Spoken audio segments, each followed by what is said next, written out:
Tuca, Yarrow for the first two? Yeah. Okay. Yeah. And then next week, too far ahead?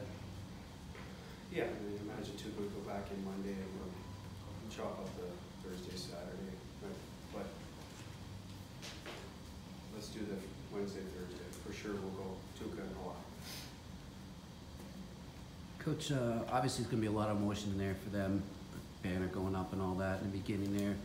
Do you guys, I know you're worried about yourselves, but I mean, do you still see an opportunity there to maybe capitalize a bit when you come out and kind of jump on them? Unintended, right?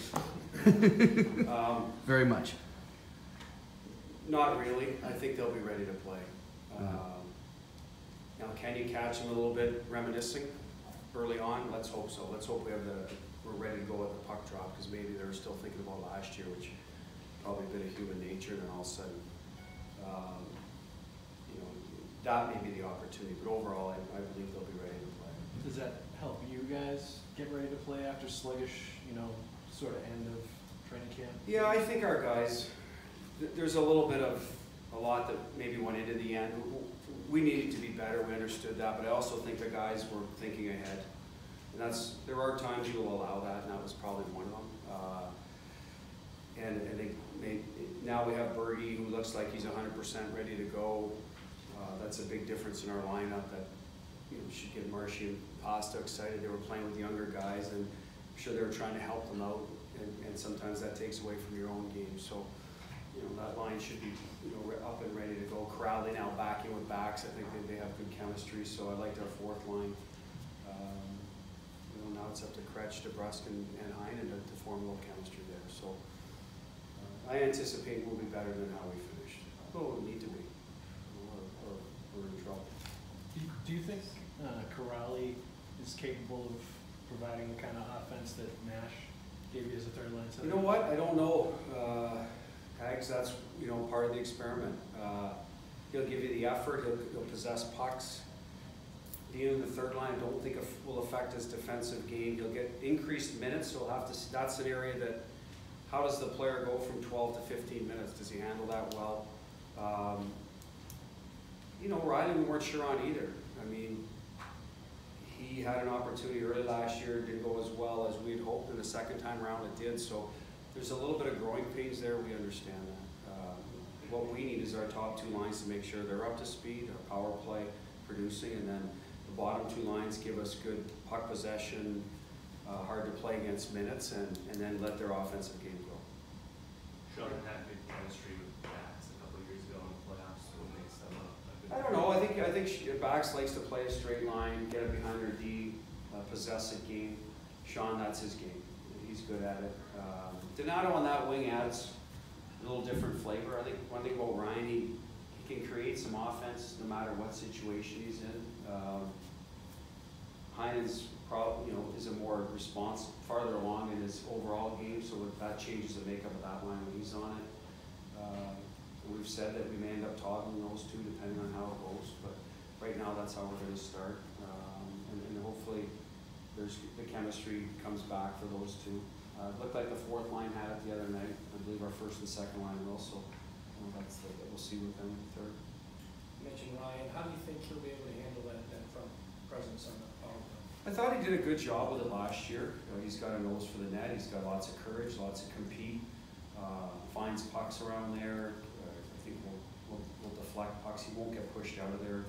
Nowadays, most teams, the way they kill, are not necessarily they're allowing you to stay in there, and their D are playing away anyway, and sort of letting the goalie handle that guy. So that's why I think you've seen, not that Ryan's smaller guys around the league handle that responsibility. He's not a small guy, but younger guy. So I think he'll do fine.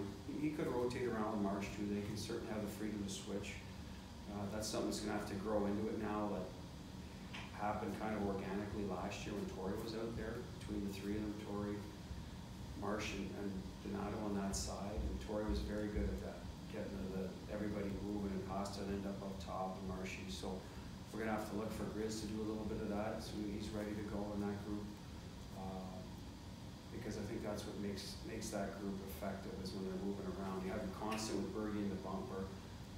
Those other guys are moving. I think it's made them hard to kill it. Bruce, last year you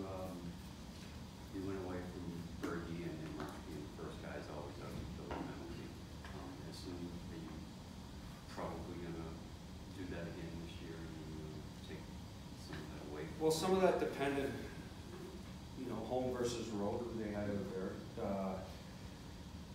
You know, Bergie hasn't played much, so do we monitor him the first game or just, you know, chuck him out there? So there's a little bit of that that goes into it. But we'd like that to happen.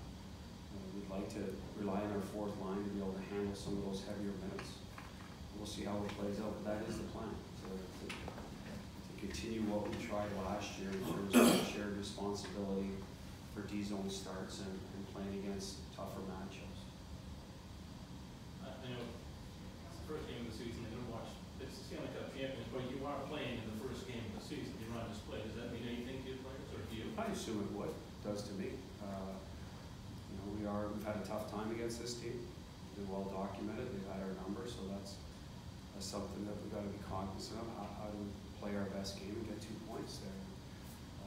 They are the Stanley Cup champions, and we're going to witness that firsthand tonight. So hopefully our guys are you know, looking at it as a big stage without squeezing your stick or you know, over pursuing. You know, too much energy. You got to be in control of your emotions, and that's the message it'll be tonight. But I would assume that it means a little more than, you know, maybe a game in November, because it's also your older. Most guys are excited to get home. Take 2 more. Coach, obviously a great first year for you as a coach last year, and I know you set goals as a team, but for you individually, you have certain goals you set for yourself when you go into each year? Well, they're all team-oriented, right? That's how we're measured. So those would be mine. They're all team-oriented, get better. Like a lot of the first-year players, they want to establish themselves as a consistent, you know, reliable NHLer. I think I put myself in that category. That's what, personally this year, make sure that you're improving and you're consistently sharp at what you do. We'll see how that plays out. Some of that obviously falls on if the players play well, the coach usually looks good. If they don't, it doesn't look so good. So some of that obviously is dependent on what goes on out the ice, but I'm in charge of that, so that's where I got to be sure. Is there a level of dealing with expectation this year that's different than I think so. last year? I would definitely think so. I think the way the year we had, I thought you picked a word. You know, some people said, oh, they overachieved. I don't know if internally we always feel that way. We feel we got a good hockey club. We felt that we were a playoff team. From there, we didn't know where it would go, and we won a round and lost a series that we felt going in that we had as good a chance as the opposition to win. So this year, I think more people are talking about the Bruins being a Stanley Cup contender than they were last year, quite simply. So that raises the expectations, which is good. You want to have a level of pressure on you to perform, and you want to be considered a good team. So I think our guys should embrace it. I certainly am, and I'd rather be in a position this year where we built off a good year than going into a little bit of the unknown last year. Thanks, guys. We'll open up the room shortly.